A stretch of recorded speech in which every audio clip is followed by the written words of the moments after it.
Okay, I think we're ready to go. Welcome everybody to this virtual fringe organised by the Institute of Employment Rights and the Campaign for Trade Union Freedom. My name is Carolyn Jones. I am the director of the Institute of Employment Rights and I'm honoured to be chairing this event tonight. So, thank you for joining us on this sunny evening. We have an excellent lineup of speakers and only 1 hour to hear them, so I'll keep this brief. I watched Congress this morning. It's not quite the same as being in Brighton amongst comrades and friends, but still it was good to watch.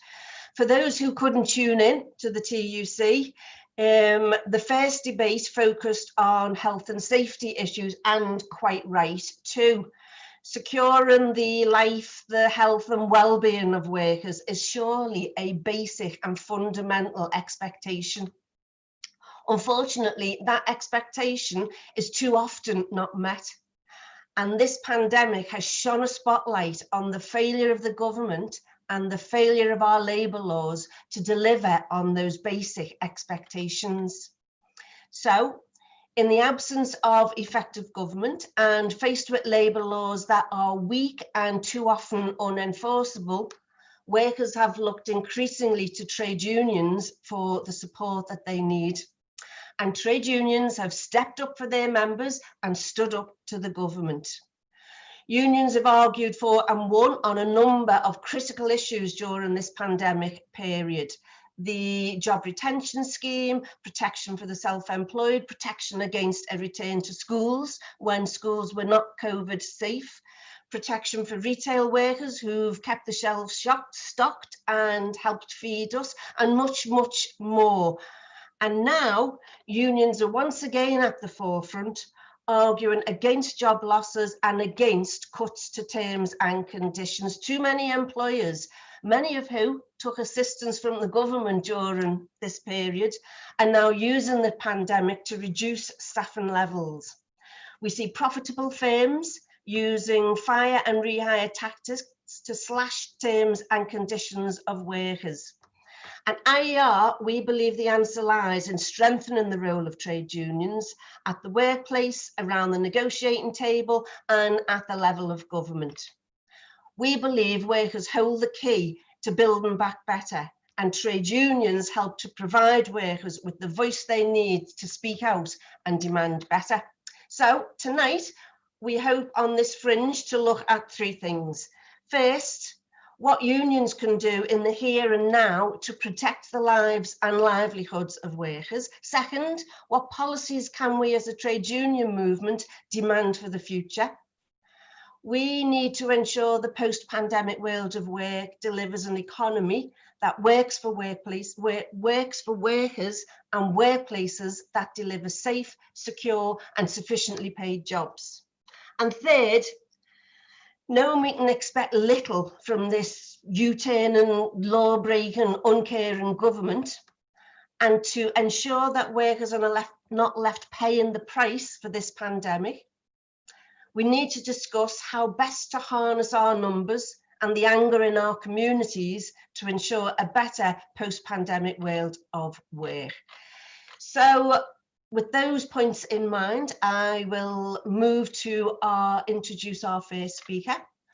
Our first speaker tonight is Dave Ward. Dave is the General Secretary of the Communication Workers Union, a campaigning union with a strong vision of what the world of work should look like.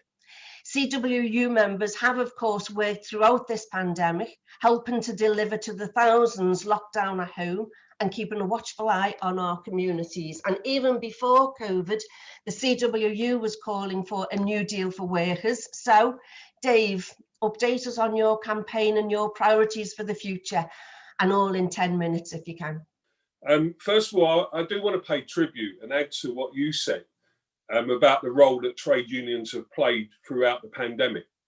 I think that our army of reps on the front line have done a fantastic job. I believe that all trade unions have stepped up, and I think that Francis O'Grady, as leader of the TUC, has really led the trade union movement exceptionally well during these very difficult times. I think we've seen millions of workers in a much safer position than they otherwise would have been. You mentioned the fact that unions, where necessary, have resisted the premature opening of things like schools. I think the education unions have done a great job. And unions are also still resisting the push to prematurely come back to certain workplaces that are not safe. I think the union movement done exceptionally well in pushing the government and the Chancellor to introduce the job retention scheme, the furlough scheme. And let's not forget that we've completely changed the mindset in the UK around the crucial role that key workers play in our society. And finally, I suppose we're still committed and still continuing to put the pressure on the government to extend that furlough scheme. And the TUC are doing some great work at the moment in holding the Chancellor, who said that he was going to do whatever it takes to make sure that we continue to support workers and companies through the course of the pandemic beyond the end of this month. But we also have to recognise that whilst the union movement, and I believe we're on the brink of a rebirth of collectivism, we've gained more confidence, we've reasserted our role and relevance in society, we must also recognise that we are facing potentially the biggest jobs and economic crisis that I've ever seen and we've all ever seen in our lifetimes. And what this pandemic has exposed is the reality that it's not just a public health crisis. It really has exposed underlying inequality that we have to recognise has been decades in the making. I do want to sort of talk a little bit about what was there pre-COVID.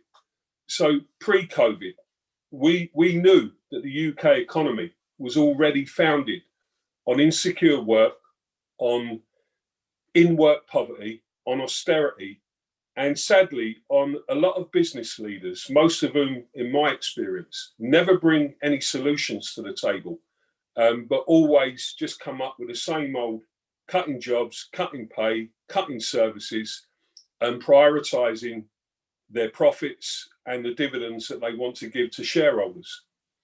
And let's remember that as part of that we've seen since 2008, over 2/3 of the jobs that were created since the financial crisis have been based on self-employment, mostly in our view, false self-employment, on zero-hour contracts and on agency work rather than directly employed jobs.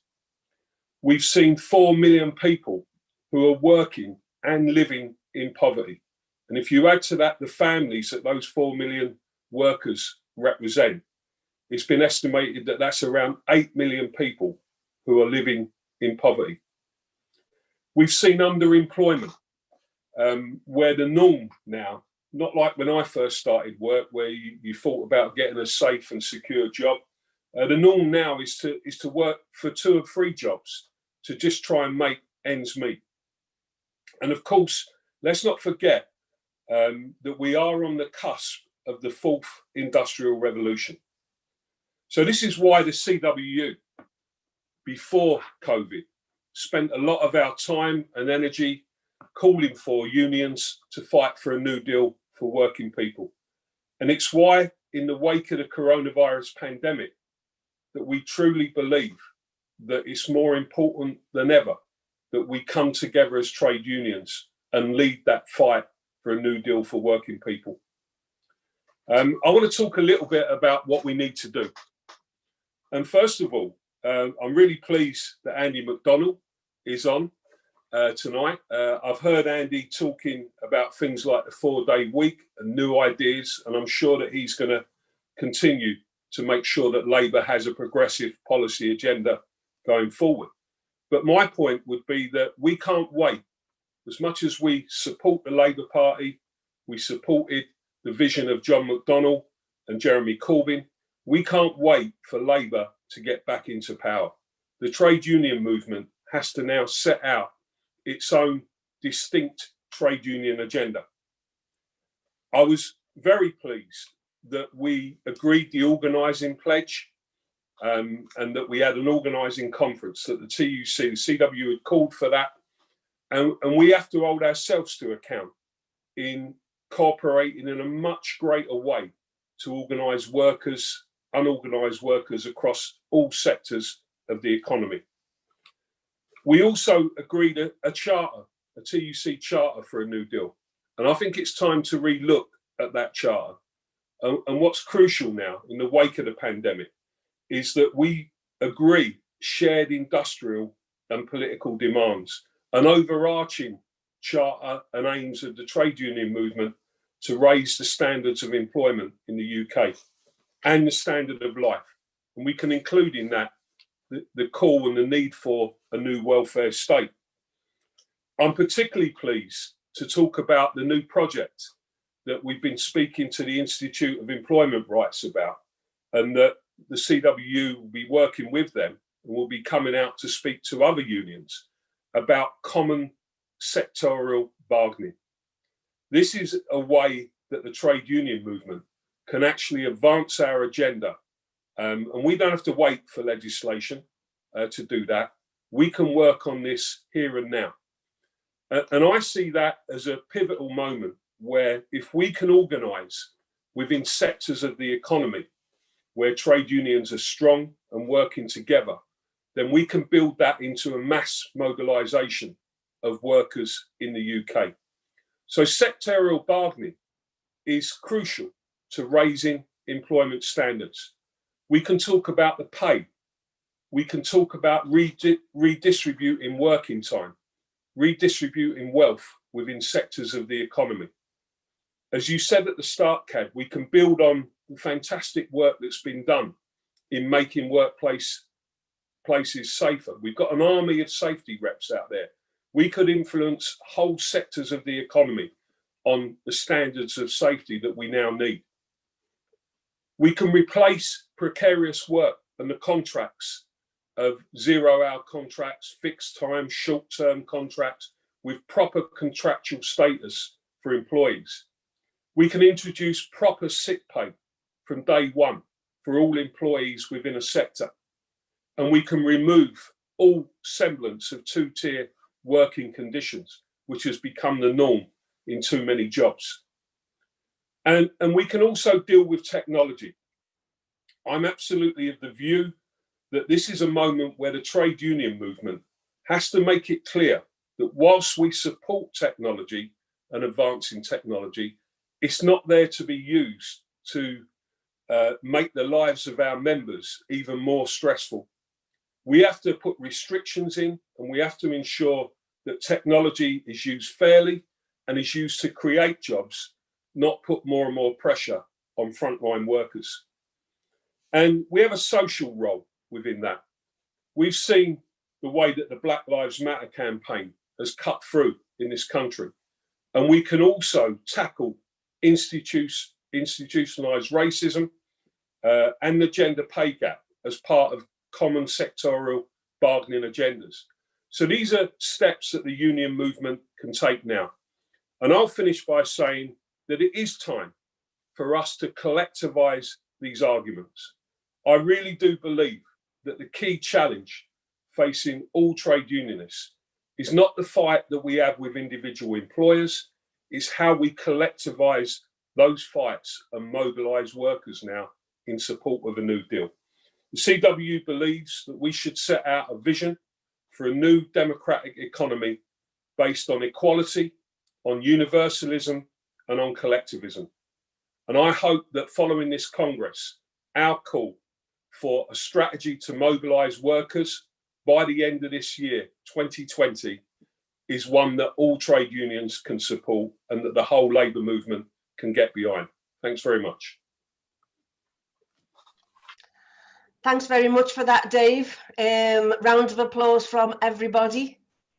I questioned whether you could deal with all those issues in 10 minutes, but you did perfectly. Thanks, as ever. Your vision is radical and deliverable too. And us at IER are proud to be working with CW and other unions to build and develop that sectoral programme that you've just outlined. So thanks very much for that. I'll move on to our next speaker, who is Janet Williamson. Janet is a senior policy officer at the TUC. She works in the Economic and Social Affairs Department. She is responsible for policy on corporate governance, institutional investment, executive pay, and corporate social responsibility. Janet also works on issues relating to a topic that Dave has just spoken about, which is collective bargaining. She's done some work on that in the TUC, which Janet, I believe, sees as essential for building back better. So, Janet, fresh from Congress House and today's TUC activities, update us, please, on the TUC priorities. Great. Well, thank you very much, Cad, for that introduction and for the invitation to be here with you today. So, I mean, coronavirus has not been the great leveller that the government would have us believe. Indeed, it's been anything but. But despite the differential impact of the coronavirus, and I will come back to that in a moment, as Dave's been saying so clearly, it's still through coming together with one voice as working people that we can best fight back and challenge decisions, poor practices, both at national and at the workplace level. And as you said in your introduction, Cad, you know, coronavirus, I think, has really shone a spotlight into the world of work. Throughout the lockdown, where many of us were either maybe working from home or furloughed, we were able to do that because of those who continue to work in a wide range of jobs, like Dave's members, but also jobs and roles from shelf stackers and delivery drivers, ensuring that food remained available, cleaners, nurses, doctors, care workers, all those within the NHS and social care who were looking after ill and vulnerable people, and very, very many more. It's a real indictment of our economic system that many of what we now recognise as essential jobs are low paid and insecure. And this must change. So COVID has both reflected and also exacerbated existing problems and inequalities within employment and between people more broadly, for that matter. So our analysis at the TUC is that 80% of key workers, that's about 3.7 million people, are paid less than £10 an hour. And nearly 2/3 of key workers are women. Around 2.6 million of these women, again, earn less than £10 an hour. Black workers are more likely to be in insecure and low-paid work, where the risk of contracting the virus is much higher. And was said earlier today in our in the Congress, black workers are literally dying on the job, with significantly higher mortality rates from coronavirus, which is in part caused by poor working conditions. But the crisis has also shown that better ways of working are possible. And as already, Dave and you, Cad, were saying already, that illustrated the role of unions in protecting their members, even when the backdrop is a full-blown national crisis. So at the start, unions were key to negotiating safe working practices in workplaces and across whole sectors, and also played a vital role in ensuring that workers were furloughed rather than made redundant. Months later, unions are still working flat out to try to prevent workers being laid off now, and also to ensure that those returning have a safe workplace to go back to. And I think many working people are voting with their feet. So many of our affiliates are reporting surges in membership since the start of the crisis. At national level, as been referred to already, the TUC was very involved in discussions that led to the rolling out of the jobs retention scheme, which, while by no means perfect, has saved the jobs of over 9 million people. And TUC and union pressure was also key to the government making it compulsory for employers to carry out proper risk assessments, although our demand that these should be made public was not listened to. So the TUC and unions have been absolutely clear from the beginning of this crisis that there must be no going back to how things were before corona crisis. The problems exposed by the virus have been too serious and indeed too deadly, and we must use this moment as a catalyst for change. So in May, the TUC published A Better Recovery, learning the lessons of the corona crisis to build a stronger, fairer economy. And in my remaining time, I'm going to very briefly set out some of our key proposals for building back better. So the first area that we talked about, and indeed the main one, was decent work and a new way of doing business. So the context has already been said, the very significant weaknesses in the way that work is organised and rewarded in the UK that have been exposed by the virus. We argued that it's time to reevaluate the value placed on different jobs and make sure that all workers have a voice at work, change business models to put fair employment at their heart. Include raising the national minimum wage to £10 an hour, a ban on 0 hours contracts and bogus self-employment, a wide range of proposals to boost collective bargaining, including sectoral bargaining and union access to workplaces, and adopting new business models to deliver workforce voice in corporate governance and reform of corporate purpose. Then there's the area of equality at work. As already has been noted, women, disabled people and BME groups are disproportionately likely to be on low incomes and insecure jobs, and thus have been most significantly affected by the pandemic. So as we build back, tackling the causes of disadvantage and inequality is essential to prevent us moving back decades on equality. So again, we had a whole range of proposals, including actions to tackle disadvantage and discrimination faced by BMA people, women and disabled people in the labour market. We need a fair safety net. Even before coronavirus, the crisis hit the UK, it was absolutely clear that our welfare safety net was broken. And now many more people are relying on it as their income disappears in the wake of the virus. So we do urgently need a plan to create a safety net that provides proper financial support and security when people need it. We must reform universal credit so that it pays more, is open to more people, and start supporting people immediately, getting rid of the 5-week wait. Need to give more support to families, removing the benefits caps and conditionality. We must raise the weekly level of sick pay to the living wage, about £320 a week, and also remove the lower earnings limit, which currently stops prevents 2 million people from qualifying for statutory sick pay. Sustainable industry, we need green new jobs. We must stimulate demand as we build out of the crisis. And we think the government has a vital role to play, building towards kind of net zero carbon and a just transition for workers across the economy, rebuilding the UK's industrial capacity and tackling the UK's regional inequalities at the same time. Public services, we've had months of clapping for carers, but now this must be followed by years of investment so that we get a secure and decently paid workforce who can deliver the services that we all need. The government must ensure not only that we recover from the pandemic, but also reward those workers who've cared for us and undo the damage that a decade of austerity has done to our public services. We must deliver a pay rise for public sector workers. We need a new settlement for social care, and we've been working with unions, and we want to work with employers to deliver a sector-wide workforce strategy. We must end the outsourcing of public services and ensure a new funding settlement for the NHS, local government, education and all public services. We mustn't forget the international sphere. Very often the rules that govern our international systems for trade and finance that often damage the interests of poorer countries and make it harder for working people across the world to be paid fairly for their labour, driving down regulatory standards and working conditions. The impacts of the pandemic have been made worse by a lack of global rules on workers' rights and social protections. So we need to use trade treaties to promote development, gender equality and decent work, reform organisations like the World Trade Organization, the IMF and the World Bank so that they promote decent work, human rights and the Sustainable Development Goals. And we need to establish a global fund to support healthcare across the world. So we also have a vital need to kind of stimulate demand, as I was saying earlier. We've just recently called for a new job protection and skills deal, which is basically a kind of short-time working scheme whereby in return for state support, firms would start bringing workers back to work at least on short hours. When not working, workers would retrain and upskill, funded and organised by the government's national training scheme.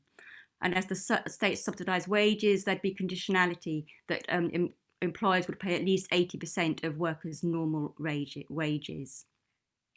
On Sunday, we set out a plan for public sector jobs, which identified additional staff required across the public services to fill vacancies and address shortfalls which have built up over the past decade of austerity. And we identified around 600,000 jobs across the public sector that need to be filled. And we've previously published proposals in June to create about 1.25 million jobs by fast-tracking green infrastructure investment. And that's needed. That investment is needed now to stop a kind of what was being called a tsunami potentially of unemployment, as many job losses are potentially looming.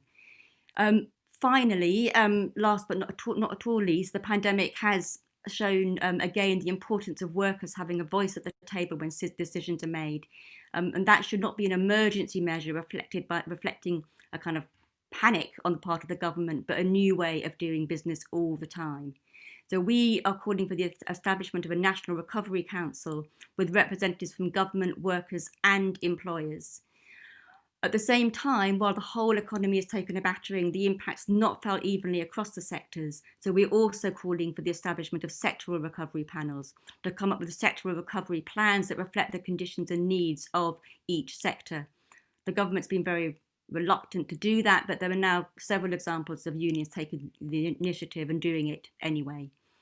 So to wrap up, our aim is to build an economy in which people's purchasing power creates both security for themselves and their families and demand from the products and services of our businesses. And as Francis was saying earlier today, we need to work our way out of this crisis. And the way to do this is through everyone having a decent job on decent pay and working conditions and with a voice at work, alongside revitalised public services and a stronger safety net. Thank you. Brilliant. Thank you very much for that, Janet. Again, a round of applause for you. Thanks for highlighting the problems that you are seeing and so clearly setting out the TUC priorities as in your Building Back Better, which was an excellent report. And I'm sure people will want to read more. We can have that up on the Institute's website tomorrow so people can read and digest. All very helpful. Thank you so much. I'll move straight on to our next speaker. Our next speaker is Andy McDonald MP. Andy has been the MP for Middlesbrough, I believe, since 2012. He is Shadow Secretary of State for Employment and Protections, and he's no stranger to either employment law, he was a lawyer before being an MP, or trade unions, because he worked closely with transport unions when he was in the Transport Department. Andy and his team have been working closely with the Institute via John Hendy and Keith Ewing, catching up on IER's policy proposals for a new framework of employment rights. And of course, there's little chance of getting those policies implemented by the current government, but it's important that we keep vocalising the need for such policies, especially now as COVID has exposed, as we've said, the fundamental weaknesses in the UK's framework of laws. So, Andy, update us on Labour Party policies. Thanks, Kat, and thanks very much for this invitation yet again to join you. It's a real privilege, and you're quite right, and Dave was quite right in his opening comments, and terrific analysis from Dave and from Janet. I'm so grateful to you. But the trade union movement cannot wait for the Labour Party to get in the government. We've got to do things now. I get that entirely. But by the same token, I really want to build that knowledge base and get that agreement amongst us about our priorities, and then building the consensus out in the country about it. But Dave quite rightly reminds us of the harsh realities of what it means to lose the election just gone. So we've got a long way ahead of us. But in the eye of this coronavirus storm, I do think it's worth us taking a step back to pause and reflect on why we do what we do. That we're motivated by the desire for good lives for each and every one of us, our families, our friends, and our communities. Perhaps goes without saying, but when some of the measures that are paraded in front of us as the marks of a successful society, we do have to ask the question as to whether those measures are necessarily indicative of an economic structure that's delivering good jobs, good homes, and good lives for everyone. Are we in the UK really focused on the outcomes that would improve the lives of all our citizens? I don't think we are. So the subject of repaying the nation's debt to our workers could not be more timely. The pandemic has provoked a re-evaluation of which workers and what work is valuable. Work that was previously either taken for granted or hasn't been considered in respectful terms has been shown to be most valuable and incredibly important. But from care workers to supermarket cashiers, these workers are often insecure and underpaid. And what's important is whether this re-evaluation will be reflected in improved terms and conditions for those workers. And for working age people, having good jobs is a fundamental cornerstone of their lives. Good jobs enables them not only to support themselves and their families and lead the healthy, fulfilled and contented lives that they choose to pursue, but enables those who wish to bring children into the world to do so free from the stresses and sheer scourge of poverty and the painful struggles that go with it. And as we progress through our working lives, we make our collective contributions to the safety net of a social security system, to a health and social care service that we hope catches us and supports us in our times of ill health and need, and one that protects us as we make the migration from the chapters of our working lives into the hoped for years of a safe and secure retirement. And we as a nation, as with every nation on the earth, are a very, very long way from ensuring that all the citizens of our country can be assured they'll be given the opportunity and the support they need to enable them to enjoy good jobs, good homes and good lives. And sadly, life's a real struggle for far too many of our fellow citizens, and it doesn't have to be like that. Where we've ended up is a world of work where the rewards are massively variable and grossly unequal, where those who have great value ascribed to their work or who derive massive financial benefits do extraordinarily well, and those who live hand to mouth with too much month to get them to the end of their money, and who are often burdened by substandard and unaffordable housing. In the workplace, the balance has shifted so much that we've now around 1 million people who go to work without any idea of how many hours they will work in any one week, or whether they will earn enough to cover their outgoings. The fact is, too few people going to work have any real control over it. Control sits on one side of the table, and that's not where the workers are sitting. The bargain has tilted massively away from those offering their labour in favour of employers or contractors who are relieved of any meaningful obligations. And to make matters worse, the tax, national insurance and social security system allows employers to place workers in a position where there's no meaningful support for them to buy into. And I'm really genuinely terrified of the economic and social problems we're storing up for ourselves and for future generations. So we need a fundamental shift, a fundamental change in the bargain, delivering much greater control to working people over their own lives, and critically in terms of control in how they earn their living. We need to get away from the divergence of those who fit into the legal definition of employees on the one hand, with precious little by way of power, but at least some contractual rights and protections, and workers on the other who are totally exposed and exploited. Clearly, there are those who are genuinely self-employed, and they of course deserve a system that supports and protects them. But the total lack of rights and protections for workers who don't fit the legal definition of employee, who provide their labour without any say or control over their pay, their hours, their terms and conditions, simply has to be corrected. And it's no coincidence that the proliferation of insecure working conditions has soared over the years of the continuing assault on the trade union movement, which up to recent times has seen not only the decline over that period in membership numbers, but also the decline in the percentage of the economy covered by collective bargaining.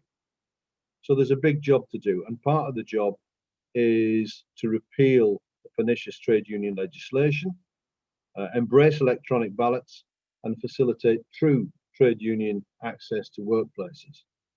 But what of the current impact of COVID? It's become increasingly clear over these months that workers' rights are a public and is a public health issue. Many workers have not found themselves protected at work, as is required by existing legislation. This demonstrates the deficiency in enforcement of workers' rights, the lack of trade union membership, and power imbalances between employers and workers. And the government's response has, of course, proven to be wholly inadequate. And Janet's absolutely right. The TUC have taken the initiative so many times on this to include pushing on the publication of mandatory COVID secure risk assessments. The government wouldn't have any truck with that, and it was the trade union movement that continues to press it.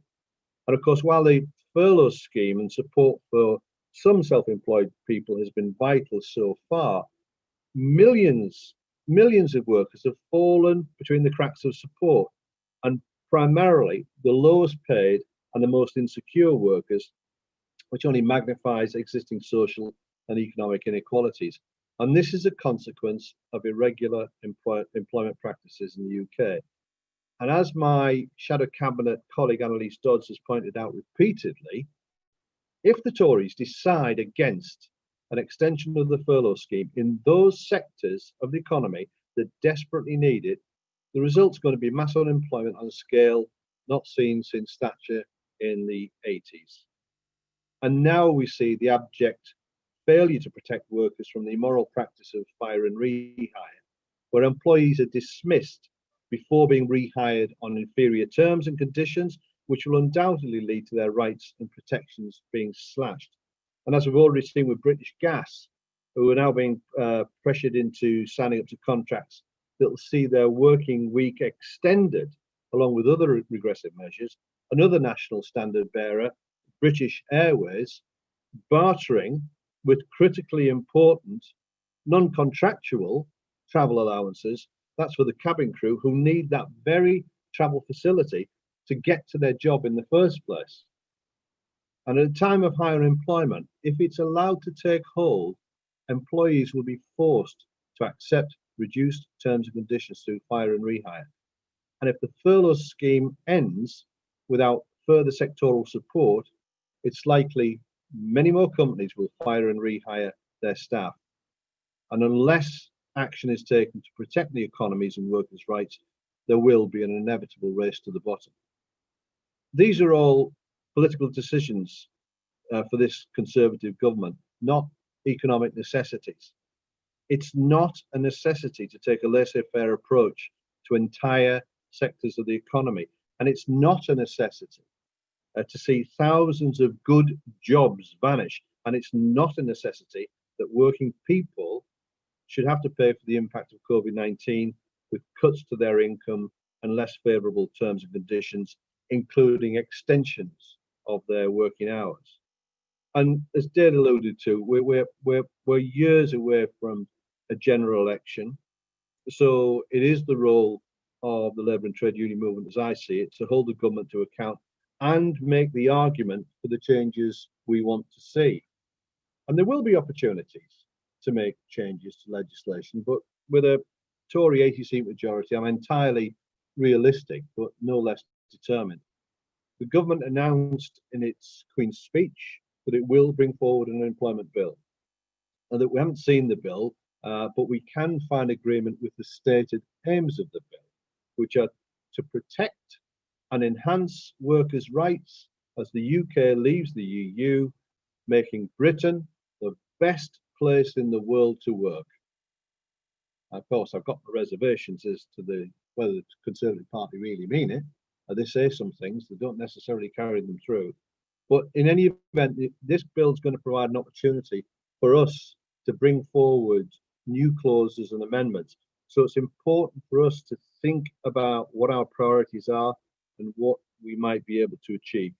So I look forward, Cad, to examining this further this evening and keeping this discussion going through the coming months and years as we in the labour and trade union movement spell out what it would mean to build an economy and a society which ensures its fruits are enjoyed much more fairly by the working people whose labour is dependent on. So thanks very much for inviting me to speak. This is always a great discussion, and I think what I take away from this each time we gather is that, you know, we are making the arguments, the economic arguments that would see betterment, not detriment, and we are got to keep on pressing our argument and building that consensus. Thanks very much, Kat. Thanks very much, Andy, for that wide-ranging analysis. I couldn't agree with you more. As you say, the power in the workplace has shifted far too far way against workers, and it's time we shifted it back. I'm glad to hear your summary of what you think needs to be done to rebalance that working relationship and to repay the nation's debt to the workers. I also look forward to hearing Keir Starmer speak to Congress tomorrow, and I hope he's got the same priorities that you've got, because that will be a stars of a shift towards trying to improve things and setting the arguments. I'm going to move swiftly on to our last speaker for this evening. Our last speaker is Keith Ewing. Keith is president of the Institute and a vice president, I believe, of the Campaign for Trade Union Freedom. Keith has been instrumental in developing the IER's policy proposals, not least our 2016 Manifesto for Labour Law, which outlined a whole framework of law, a framework that had trade unions at the centre, helping to tilt the power back to workers. He's a prolific writer of books, blogs and articles, 2 recent articles recently, both in the Morning Star, on the inadequacies of the UK's labour laws and the inequality created by our so-called labour market. But I'll leave Keith to tell you far better than I can why both are in need of radical reform. So welcome, Keith. Thank you very much, and thank you to whoever is out there. It's great to be here. I prefer to be in Brighton, as we normally are, but we do the best we can in the circumstances. So what we've heard tonight, I mean, if I can just try and pull things together, is I think Cad started off by referring to the failure of labour law, which COVID-19 has exposed. Hasn't created the failure, but has exposed underlying problems with our system, which I think we've known about for a long time.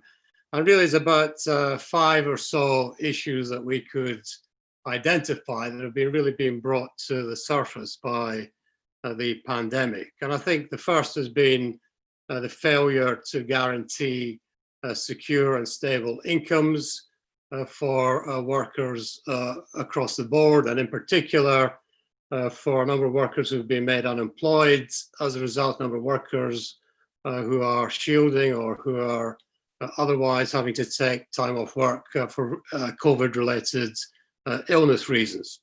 Secondly, there has been a failure, I mean, a chronic failure to guarantee safe working conditions. We've seen problems from the very start of the pandemic with PPE, and that's kind of rolled forward to anxieties about returning to work in non-COVID safe environments. And then thirdly, we've seen a failure on the part of our system to protect workers from employer abuse of the kind that Andy referred to in terms of this practice. It's not a new practice, but again, it has resurfaced of fire and rehire, at times involving tens of thousands of workers at any one time. I think we saw cases relating to British Airways in particular, which attracted a lot of criticism from a parliamentary select committee, but it's an abuse that was exposed also in 2010 during the austerity, the immediate austerity period. But again, it has resurfaced. Nothing was done in the past, and the problem has emerged again. Another problem has been a failure of government to have in place a proper system of inspection and enforcement of labour standards, something which came to the surface as a result of the wage theft that is taking place on, it seems, an industrial scale in the Leicester garment industry. And finally, when you add all this together, you see really a failure on the part of government, partly as a result, I think, to guarantee public health. And it's no coincidence that we have one of the worst health outcomes in terms of COVID-19 in the developed world. No coincidence that we also have among one of the most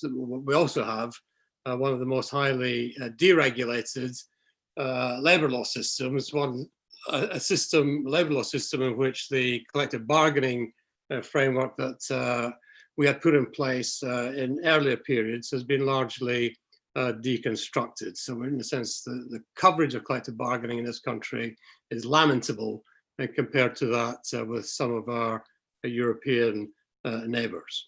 So really what I wanted to do was really to put this to think ahead. I mean, what is likely to happen? I mean, how are we going to repair some of these problems which have been exposed? And I think the first thing, I mean, given where we are politically, I mean, the first anxiety, I suppose, the first option is that we're going to see more austerity. And I think some people may be lulled into a false sense of security that with the job retention scheme, things might change, that austerity may be a thing of the past. I think the danger is that austerity will be seen by the neoliberals, that COVID-19 will be seen by the neoliberals as simply an inconvenience, an interruption, something that will interrupt the program that they have set their political careers on. And I say that because, I mean, for two reasons. One is just getting a sense of where the government seems to be inclined to go.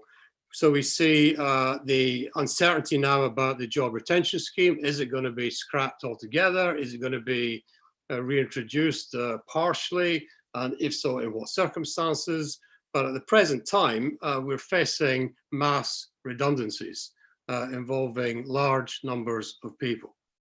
Secondly, I just hear on the radio this morning that the support which was put in place, particularly for care workers in nursing homes to ensure some adequate protection when they had to take time off for COVID-19 related reasons, that this too is coming to an end. So that support from government is also, it has been reported, is terminating.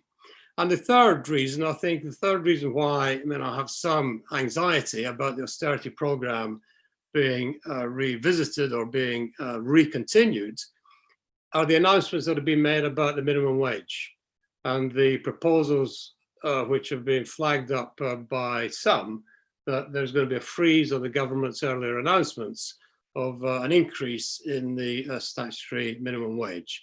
Now, I think that this is a real, all this stuff that we had from Johnson before the election about levelling up, that seems to me to be for the birds. And I think there was two things that struck me at the start of the pandemic, way back in March and April. There were two newspaper articles that struck me as being quite prescient. One was an article in the Times, which was written by Sajid Javid, Rishi Sunak's predecessor. And I don't know if he's kind of spinning a Treasury line or if this is something which a view of his own, which is personal, independently of the Treasury. But there's a passage in that article which was repeated also on the Today programme, I remember. But he said quite clearly, his view was that the free market was the only way to revive the economy. This was just as we were beginning to lock down.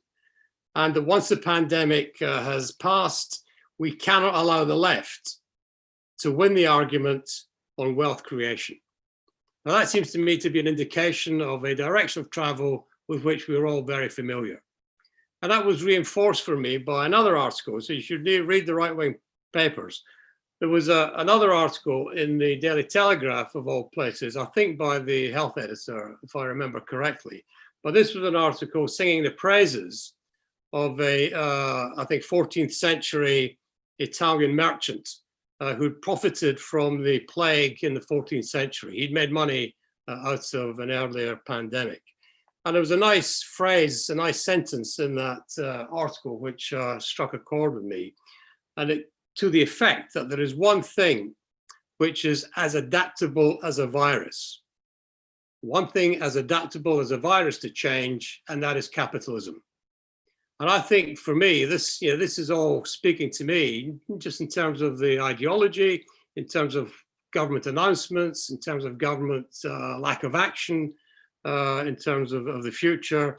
There is a sense that we're going to continue, a real danger, that we're going to continue with the program of austerity that started with Osborne in his budget in June 2010. So that is one option.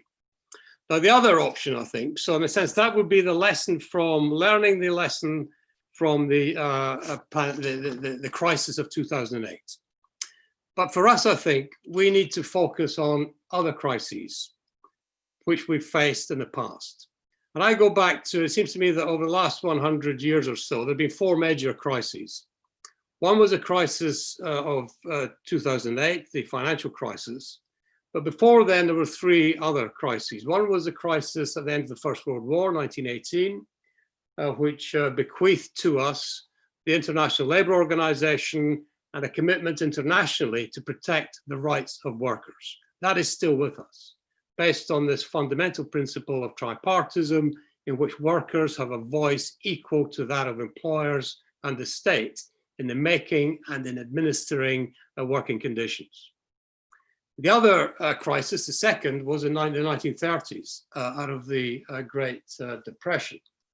And in the 1930s, in many countries, including this country, there was a massive intervention by governments to deal with workers' rights and to liberate trade unions as a source of protection, as a source of guarantee for workers in times of crisis. And as a result of the government intervention in the 30s, not just in this country, but in many other advanced industrial countries, sector-wide collective bargaining structures were put in place. So one of the bequests of the Great Depression was the establishment in this country of sector-wide collective bargaining, with collective bargaining increasing in coverage within a period of 12 years to 86% of all workers. And that is a fantastic achievement as a result of state intervention in response to a crisis, an economic crisis of quite a profound kind, but of a kind that we may see repeated yet in this country. And the third crisis, of course, before 2008, was the crisis at the end of the Second World War. And at the end of the Second World War, we had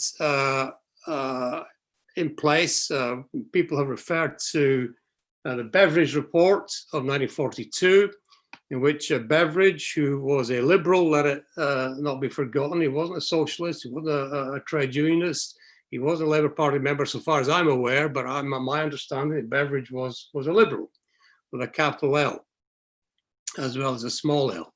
Now, I want to quote to you that the Beveridge Report of 1942 led to, this is a quote, led to a better country after the war, including the creation of the National Health Service that is saving so many lives today. Now, who said that in celebration of the Beveridge Report? Who said that in celebration of the need to reboot the way in which we do things? Well, these were the words, not of a Labour politician in this country, or a progressive politician anywhere else, but the words of Kristalina Georgieva, who is the head at the moment of the International Monetary Fund. So in a sense, it's even at that level, there is a recognition that this policy of economic liberalism and austerity cannot continue in these circumstances. And actually, so we go back to Beveridge. What is it that Beveridge was saying in slaying the five giants that he identified? Today, I found a little book that Beveridge wrote independently of his report, which is called The Pillars of Security. And what Beveridge said, and it's a fantastic, you could not get this today from modern politicians, I think. But what he said is we ought to be prepared to use the powers of the state so far as may be necessary without any limit to address the problems that they faced at the time. putting his faith in the power of the state to deal with the problems of which the country faced towards the end of the Second World War. And we find, going from Beveridge, the other big document, I think, of that era, which I think, looking back, provides us with a way forward, is the ILO Declaration of Philadelphia, which includes the International Bill of Rights, which is still binding on this country. I'm running out of time, but let me just highlight 4 issues from that document. 1, a commitment to full employment and raising standards of living. 2, the idea that labor is not a commodity. We should not be employing people on 0 hours contracts as agency labor, on any other form of casualization. People should have stable, secure jobs in a country in which there is full employment. Thirdly, they talk about not a minimum wage or a living wage, they're talking about a just share of the fruits of progress for all, a just wage, which begs questions about how you value work, which is one of the major issues exposed by the pandemic, point that Andy made. How do we value the work that people do? It cannot be by any economic calculus, supply and demand. We've got to find some way to identify the social value as well as the economic value that people do. And we've got to value that work at a level which is just in terms of relativities between different groups of workers, between the highest and the lowest paid. These are matters for the state to regulate, not the market. And finally, of course, comes back to the 4th and final principle of the Declaration of Philadelphia, is a duty on the part of the state to promote collective bargaining as a way of delivering all these good outcomes that we seek to achieve. Why do we want collective bargaining?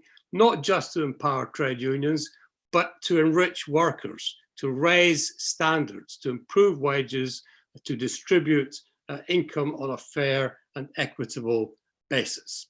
So that, I think, in a sense, that is a choice that we have. We face, I think, the real political choice, the real political possibility of more austerity, COVID as an interruption of the project. We, on our side, I think, are going to develop an alternative, which is based on the experiences of the past, which will help to enrich our future. And before I finish, let me just say one thing. Between these 2 choices, we need to be careful not to buy into some cheap imitation that squeezes in between the 2.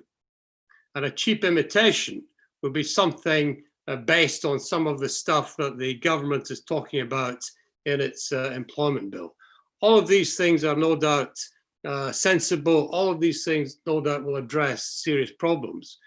But in my view, the problem is so serious that we need fundamental change that will really transform the way, systemic change, that will deal with systemic problems that were identified by the crisis.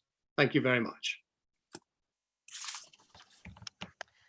Thanks very much for that, Keith. Informed analysis as ever, and lessons for us to think about in our history so that we can plan better for our future. Happy to close this meeting on the Declaration of Philadelphia. What better concept than labour is not a commodity to end such a powerful fringe meeting on tonight. I'm sorry that we have no time for questions or comments from those who are joining us from whichever platform they are watching us. Can I say a very big thank you to each of our speakers this evening.